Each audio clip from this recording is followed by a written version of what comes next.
What you are witnessing right here is ancient technology lost to the civilization of man. And believe it or not, I'm not talking about this mixer right here, which of course is the KitchenAid Model H5, which is the first in-home KitchenAid mixer they ever made, produced in 1919. No, I am in fact talking about the cabinet that it's sitting on.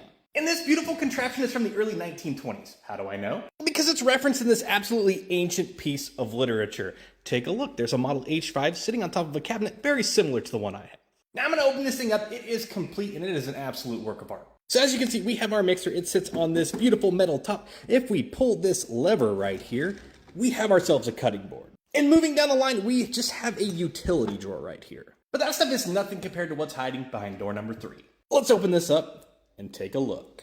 So this cabinet has 2 pull-outs. Let's pull this one out. Let's see what's in store for us. Take a look at this. This is amazing. As you can tell, there's a brass tag right here, juice extractor. That's what this is right here. And this cabinet is set up to receive and to store all of these attachments. Take a look at that. Now, of course, these are all of the attachments that would plug into the front of the machine. And this is why they call KitchenAid the Swiss Army knife of kitchen gadgets. And this one right here is called the juice extractor. So you would take half of an orange, for example, put it right into there. You would have a jar sitting right here and it would just drip right down into your jar. Next, we have the food chopper, which is actually the meat grinder. And not only does this store perfectly here, but it also has little nails where you can put all of the different grinding plates. Moving further back, we have the vegetable slicer, which just fits absolutely perfect in that slot. And they refer to this as a pelican slicer. As you can tell, the head kind of resembles a pelican.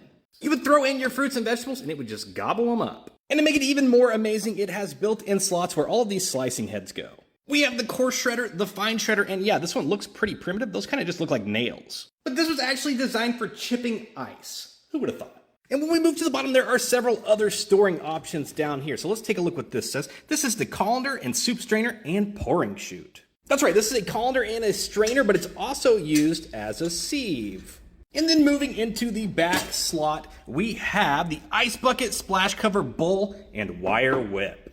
And this thing is absolutely amazing. And I'm imagining the reason they quit making it is, well, it's just kind of big and bulky. Where does it fit in your kitchen? But it's unparalleled when it comes to storage options for your attachments. Because anybody who has a bunch of attachments will tell you there is no great place to store them.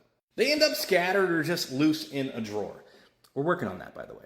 But this piece right here is absolutely amazing, and to have it complete with all the attachments is just a dream come true. Because I imagine with it being over 100 years old, there are probably very few of these left. Which is why I'm grateful that I can preserve it, and that it's found a home in the nice little museum that I'm putting together. So here's to 100 more years of Mr. Mixer and a KitchenAid.